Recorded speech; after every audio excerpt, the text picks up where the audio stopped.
Il est de bon ton aujourd'hui de dire que la crise économique est achevée, est finie, qu'on en sort, que les taux de croissance vont se mettre à remonter.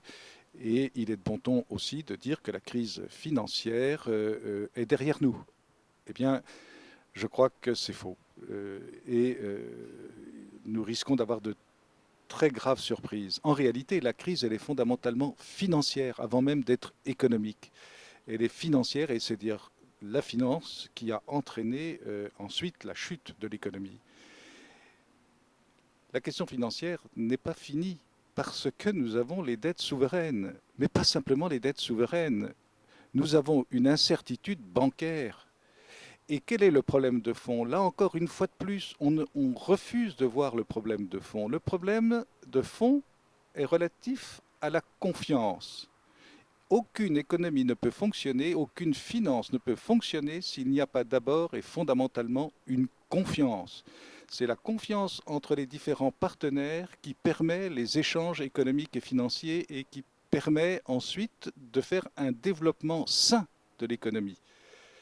La difficulté est la suivante, c'est que comment avoir confiance à partir du moment où les chiffres deviennent des chiffres abyssaux, que ce soit du côté des dettes ou même que ce soit du côté de la circulation financière. À combien estime-t-on ce qui circule sur les ordinateurs à travers le monde comme échange financier? 500 000 milliards de dollars.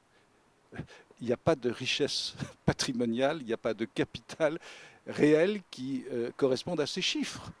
Donc il y a un décalage entre ce que l'on a créé de fausses richesses et la richesse réelle. Et c'est ce décalage qui est l'origine d'une méfiance, car tout le monde se dit que les actifs ne représentent pas la réalité des actifs concrètement. Et donc, que ce soit les banques, que ce soit les États, ils sont tous dans des situations tragiques. La France, 1500 milliards de dettes, et maintenant structurelles.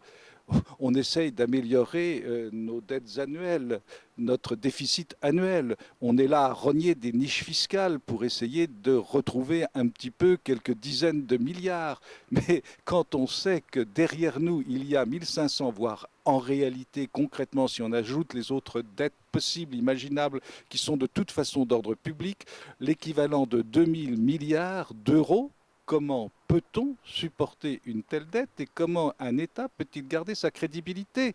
Vient un moment où la défiance s'instaure, s'installe, et il est très difficile de revenir dessus. Ça va être un problème demain. Je pense que dans le courant de l'année 2011, on risque de voir apparaître de nouveau vraiment une crise systémique. Qui sait que, par exemple, tous les pays de l'Europe de l'Est, à l'heure actuelle, sont surendettés, que leurs dettes sont portées par les banques internationales, mais aussi par nos banques nationales?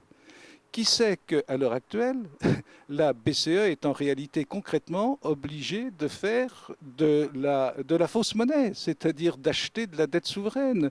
Tout ça pour permettre à des pays de survivre. Alors, on est content parce que la France a encore des taux qui sont acceptables, des taux obligataires qui sont acceptables, mais ils ne sont acceptables que parce que les gens, comme il y a énormément de liquidités, comme je vous l'ai dit tout à l'heure, énormément d'argent et de faux argent qui circulent à travers le monde, et les gens sont heureux de le placer sur, sur une, quelque chose qui semble pouvoir durer encore quelque temps. De même, les gens achètent de la dette grecque parce qu'elle rapporte énormément, mais tout le monde sait que c'est à très courte échéance. Et donc tout est faux. Là, une fois de plus, tout est faux. Et il n'y a pas un homme qui ose publiquement le dire, sauf quelques spécialistes, quelques remarquables économistes, mais dont on tait les noms et qui n'ont pas voix au chapitre.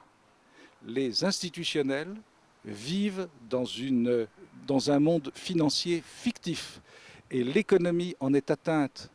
Et c'est grave parce que c'est évidemment dans des circonstances pareilles que les économies nationales sont affectées. Qu'est-ce qui va se passer demain? Essayons de faire une très brève prospective. que ce soit la Chine, que ce soit les États-Unis, que ce soit la Grande-Bretagne, que ce soit l'Allemagne en particulier, puisque elle est notre voisine la plus proche, on est là à essayer de faire un système franco-allemand. Mais l'Allemagne, de plus en plus, va travailler pour l'Allemagne. Ce sont des évidences qui commencent à s'imposer. Et l'Allemagne, elle ne va penser qu'à son précaré, à son aire d'extension. Et elle ne se souciera pas de porter la dette des pays méditerranéens, du Club Med, comme elle dit, et en tous les cas, certainement pas la dette française. Voilà la réalité de demain. Nous devrions avoir un État, une véritable représentation qui assume les intérêts français et qui sauve l'industrie française, l'économie française, parce que c'est de ça dont il sera question demain. Il faut refaire une économie française. Elle ne peut redémarrer que dans un cadre de confiance, et cette confiance ne peut venir que d'une vérité politique.